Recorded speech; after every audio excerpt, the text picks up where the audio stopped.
Hey there, I'm Melissa and with Special Needs Life Hacks, and I live in East Tennessee where it is incredibly warm today. It's been crazy weather. I am a mom of 6 kids, one of which is medically fragile. Her name's Phoebe. She's my little 3-year-old with Schubert syndrome and all the residual diagnoses that flow from that. We adopted her in early 2015 and have been caring for her ever since. And now I blog typically at blessedsimplicity.com, but I'm sharing this new adventure and new site with my friend Jess Newland. Hi, hello. I'm Jessica. I am living in the beautiful state of Colorado, and I have 4 children, ages 17, 13, 9, and my youngest, Zachary, is 5, almost 6, and he is my special needs kiddo. Zachary has a syndrome called Low syndrome, and basically it affects the brain, the eyes, and the kidneys. He's very delayed, keeps me very busy with doctor appointments, and as we're going to talk today, therapy appointments, but he's quite the blessing and fun to have in our family. Melissa and I are excited to share episode 3 with you today of our Special Needs Life Hacks, just this little project that God kind of birthed in our hearts years ago, and it's fun to see it play out before us. So today we're going to talk about therapy sessions, therapy appointments, what that entails, and I'm super excited about this topic because therapy encompasses everything. When I sit down to plan my week and I have a paper planner, the first thing I fill in is all the therapy appointments for the week. Everything revolves around therapy, more so than doctor appointments. And these therapists know Zachary way more than any of our doctors do. So it's now, as Melissa would probably say too, this is life. Therapy is there all the time. So I think it's really fun that we can chat about therapy a little bit. In fact, as I went to start writing and we started chatting about what we want to say, there is so much to talk about. So I don't know if we're going to even fit it in, but we're going to give it a go. So I'm going to start by just sharing my therapy story, or it's Zachary's therapy story. And then I'm going to throw it over to Melissa and she can share Phoebe's therapy story, and then we'll dive into the details. Zachary started when he was 4 months old. His very first therapy session was occupational therapy. We got on the books for PT and OT when he was 4 months old. Before we even had a diagnosis, we didn't even know if there was something wrong. Well, we didn't have a diagnosis. We did not know what we were facing. We did have some triggers that something wasn't quite right. He could not hold up his head. He was very, very floppy. And I had mentioned to his pediatrician at like his 3-month well check, I'm like, shouldn't he be holding up his head? He's my 4th kid. I knew something wasn't quite right. And the pediatrician said, yeah, I think you're right. Thank you very much. And so he's like, I think I'm going to put in a referral for some therapy. I knew nothing of what that meant. But we got our eval. And so when he was 4 months old, he started physical therapy and occupational therapy. We started speech therapy, I will say a little too late. It was basically ended up me saying something to his OT. Shouldn't he be doing speech therapy? And she was like, yeah. So looking back, I wish I would have said something to his pediatrician about that sooner. Just kind of fell under the radar with all the other appointments trying to get a diagnosis. But that's kind of our story about how we got started. And I think we'll talk more in depth about that later. Well, Phoebe has a little bit of a different story. She, as I said, we adopted her when she was 15 months old, sorry. 15 months old, and she was born very prematurely, spent the first 3.5, 4 months of her life in the NICU. And when she was taken home, it was a very bad situation, and she was not given any follow-up care or services. She should have started therapy then. She left the NICU with orders for all three disciplines, OT, PT, and speech therapy. And she was not receiving any of those. And she went for about 6 months with really no care. In fact, it was a therapist that essentially saved her life.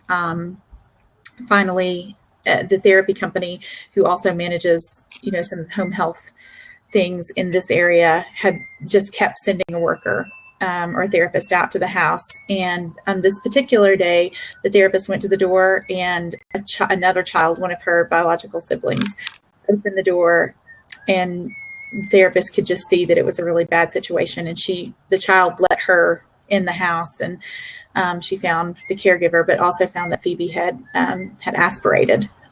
It was just a miracle that she had found her. She called an ambulance, followed the ambulance to the hospital, and really saved her. And after that, Phoebe came into custody, and a very short time after that came into our home. She had only been receiving therapy services, home health therapy services only, for just a couple of months after we got her. That was a 6-month period followed by readmissions and different things that had really prolonged therapy. So the timeline there is kind of muddled. When we first got her, she was receiving OT, PT, and speech only once a week in our home. Those therapists had just really gotten to know her. And she was also receiving early intervention. There was an early intervention therapist worker that would come and visit her once a week. And that's kind of where we started, with just 3 different therapists, 4 if you count the TIS worker, in our house once a week. And went on like that for just a little while. I love how all of our stories are a little different about how it got going, and everybody's is. So we're going to just kind of cover, first off, just what we get. And I think we'll bounce back and forth. Phoebe and Zachary both get PT, OT, speech. So I think we'll start with that and just explain what we get, and maybe what it looks like a little bit. So Zachary, we'll talk physical therapy, I think, first. Zachary gets PT. Currently, it's once a week. We've gone through rounds where it was twice a week. We have a fabulous PT who is in very much high demand, so she couldn't probably even squeeze him in a second time. But she's worth getting even just the once. So PT for Zachary, that started from the very beginning. And like I said, they just started working on him holding up his head. But we've progressed through so many different stages of getting him to lay on his stomach and lift up his head, but then, learning to sit, learning to crawl. He really had to be taught to crawl, and then how to crawl correctly, because it was crazy. And now we're working on getting him to learn to walk. So, yeah, I've just seen all the progression. This is kind of off PT, but I wrote a blog post today, and I started adding up the amount of time that we've done and how many visits we've probably had in the last 6 years. And it's well over 1,000 visits. And so many of that was the physical therapy. And it's fun to look back and see how far they've come. So these days, therapy for him consists of trying to get him to learn to walk and getting him brave with the open spaces. His PT had ordered orthotics for him for a while, so he had foot braces, and that came through his PT. Yeah, it's just a lot of all that big motor stuff that they've worked on with him to get him where he's at. Okay, so yeah, PT is physical therapy, just the abbreviation there, and PT focuses on the gross motor, the large motor movements of the body, and mobility. Lots of work towards mobility and stability, core strength there. And we started with Phoebe when she could not sit independently. When we found the therapist that we have now, our PT, who is, again, just like you, she's wonderful. And we started with the in-home therapist, but then here where we are, when children meet the criteria to be discharged from in-home therapy. They go to an out-of-the-house therapy or an outpatient therapy.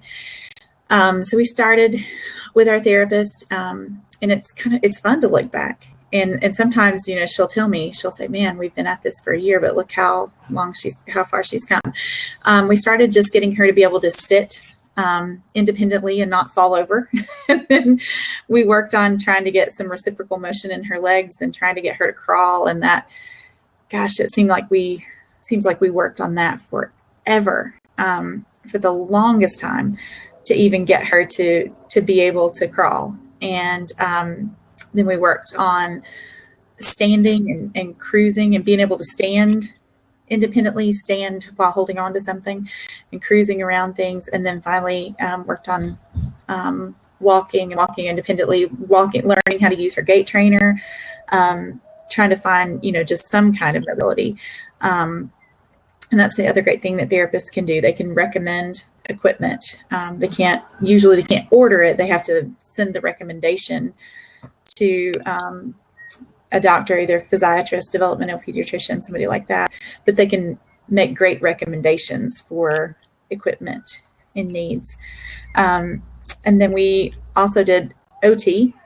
We started out in home with OT, and OT is more of the fine motor skills, things that you don't expect, things that you don't even think about, like being able to button buttons and stack things and sort things and those processes. And we were lucky enough to find a really great OT that we like and work well with her. And one of the biggest things that we worked on with Phoebe in OT is sorting, being able to sort by color and by item. And, we go in every week with our OT, and it seems like Lindsay, our OT, every week she was like, so how'd we do sorting this week? And sometimes I say, oh, we did great. And then she can't sort anything for Lindsay. Or sometimes I'll say, it was horrible. Now I'm telling you where there's nothing. And then she'll do everything perfectly for Lindsay. So that's also, our OT deals a lot for us with sensory issues, Phoebe's sensory needs. And she helps us, come up with solutions for when Phoebe was banging her head a lot, how to give her some input so she wouldn't do that. That's OT for us. What does it look like for you guys, Jess? Yeah, a lot of the same. We are on our second OT. We had one that we had from the beginning for a really long time until she just switched to another company and does in-home for younger kids than Zach. So we had to move on, but we have a fabulous one now as well. As you were talking, I was trying to think, because man, I started to talk about physical therapy and I'm like, man, there's just been so many different stages that people will face. Trying to think in the beginning, it was because he started so little. It was even just grasping toys and reaching, from side to side, just the basics. Now, OT, we've kind of progressed to the point OT is a lot of games. And we'll talk later about how Zachary screams a lot still. So it's not necessarily fun. OT is not fun for him all the time. But it's fun to see it's now like pulling out different games and stacking and recognizing the color or using your hands to pull apart blocks, that fine motor stuff. So there is a pretty fun aspect to OT. I wouldn't say it's his favorite. Speech is easier, I think, on him. But yeah, a lot of that. I don't know. OT is kind of fun to watch for me. And it's funny how it's changed me now when I go to like Walmart and I see games, I'm like, oh, that would be great for learning to do this or that. And so that's kind of, yeah, they always swing in OT. Kind of like you said, the sensory, they've worked with shaving cream and playing in rice. And they do a lot of swinging at the beginning to just kind of calm his body down before they try to make him think and work with that fine, intricate skills. And I think that's it for OT. Maybe I'll move on to speech and feeding. So like I said, we started speech a little later than I wished would have. although we're still almost 6 and still learning to walk, I still would say speech is Zachary's biggest delay. I'm a little skeptical on how far we will ever get with him. Just seems like some things just don't click right. But he does do speech weekly. We have done speech in home as well, but his home speech therapist, again, moved on to a different position, and so we just did not restart that. But he has a fabulous speech who, I guess with speech, I pictured speech therapy, you're sitting in a room and sounding out consonants and vowels. I just did not know what to expect. But it also includes a lot of play for Zachary.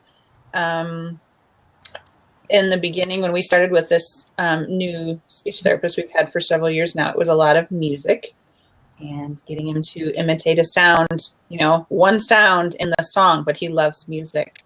So incorporating a lot of fun into it, but he's not sitting there sounding out the consonant C or D or they work on a lot of different things that I had no idea about.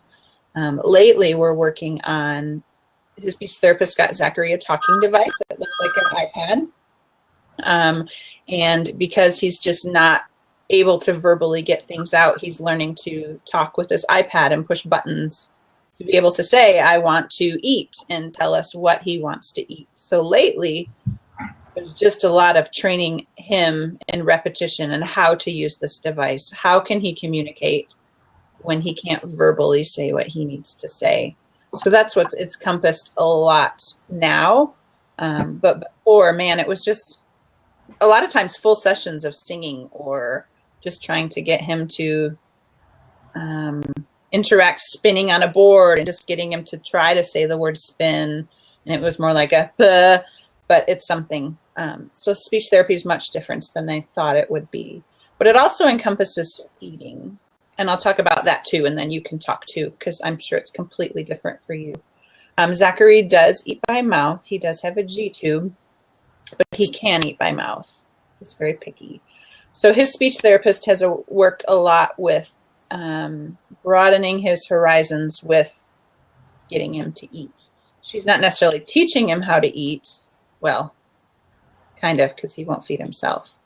But we usually have a few minutes in each session where she'll pull out a cup of water and a different snack and just kind of introducing variety to him. And she does keep track of, is he eating the way he should, and putting it on, the different sides of the mouth. She's well trained in that. But for Zach, it kind of includes just broadening in his horizons. And she's very up on asking us questions on how did he eat this week, and problem solving with me, which is really nice.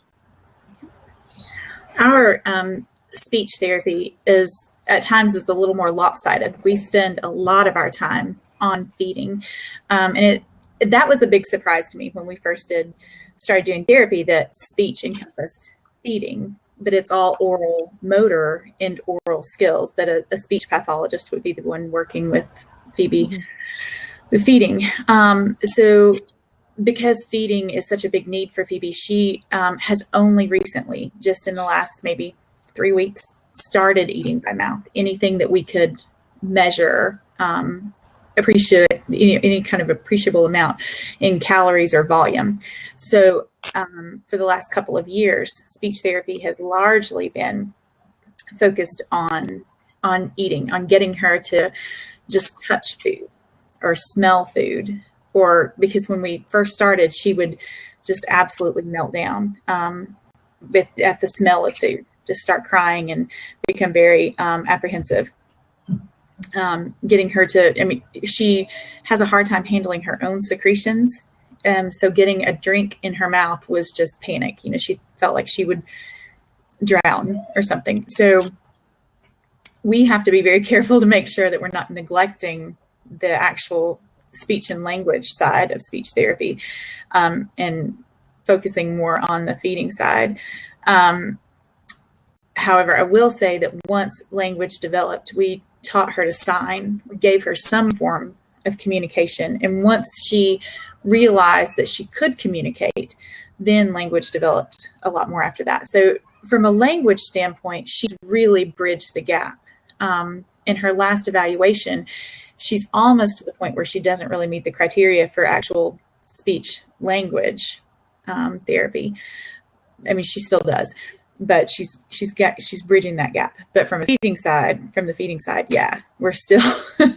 So our therapist spends a lot of time with her, just modeling chewing and trying to get her to take bites. We introduce one new food at a time, and we work on getting her to eat that. And like I said, we had just kind of had that breakthrough in the last few weeks of her actually taking an amount. Like the first time she ate a whole 3 1/4 ounce pudding cup, we were ecstatic. We didn't know what to do. We were so excited that she would even eat that much by mouth. That was huge for us. And in the therapist, they'll play different games. There are lots of different stages of eating that the therapist can work through with her. And then from a speech and language side, getting her, now we're at the point of trying to getting her to put together 3-word sentences or 4 words strung together, and getting her to use pronouns like it, he, she, my, instead of just the choppy language. So there's a lot that gets done. Mm-hmm. And then go ahead. No, you're good. I was just going to add that there was several months that we did another kind of therapy called hippotherapy, where we went to a horse barn, and Zachary actually rode a horse, and there were some therapists there, but his physical therapist is also a hippotherapist, so she would go out and work with him. That was huge and very beneficial there. And I won't list all the reasons why, you can research it, but there's something about them being on that horse, and it's so great for their core and, brain and everything. So we did that for a while. And then I know people also do water therapy. Yes. Did Phoebe do that? She doesn't now, but the facility that we go to for physical therapy has a pool. In fact, her brothers take swimming lessons here. And that may come later on, because there are lots of benefits to aquatic therapy for kids as well. And the other thing I forgot to mention with feeding is that now that we're at the point where she's eating, we're looking at group feeding therapy, which is yes, you've done that. Mm-hmm. Feeding play groups where they're able to watch other kids eat. Mm-hmm. And then sometimes kids will just do more if they see their peers doing the same thing. So that's a little bit about what all the therapies are and what they do, and kind of what we do in the therapies. And we kind of mentioned this early on, that there was so much that we had to cover with therapy, and just kind of giving you a basis for understanding of what they are and kind of what we see, and what therapies are out there. And there are even some other aspects. There's the 3 big groupings, and then things that fall in under those aspects. But I think there's so much to cover that we'll probably cover the ins and outs of like what to expect when you go to therapy. Do you wait with your child? How do you schedule therapy? Choosing your locations and your therapists, and some sanity savings and some ways to get through therapy in part 2. Yeah. Yep. I think we should divide it up. Yeah, so it doesn't get too long for you. But this will at least give you some things to start researching, to start reading about, and maybe even some ideas and things to ask your doctor for. That would be, just listening to Jess. And I think this happens with us a lot. One of us will say, oh, well, we're doing this, or we've heard about this. And then, just earlier I was like, you know what? I'm going to ask about that. I didn't think about that. But don't be afraid to ask. And these are some things to talk to your docs about. And maybe even if you get one discipline of therapy, talk to your therapist about, would it be beneficial to branch out into another discipline of therapy? Wouldn't you think? Yeah. I think another thing maybe we add right before we stop would be, since we're talking about asking, ask about in-home and out of home. Where we live, and the state Medicaid that my son is on, and I don't know, I don't want to quote other insurance companies and what they do, but Zachary qualifies for in-home and in-clinic at the same time. So he can take physical therapy in home, he can take physical therapy in clinic. So that could be a beneficial thing, especially if your kid is really behind and works well with more.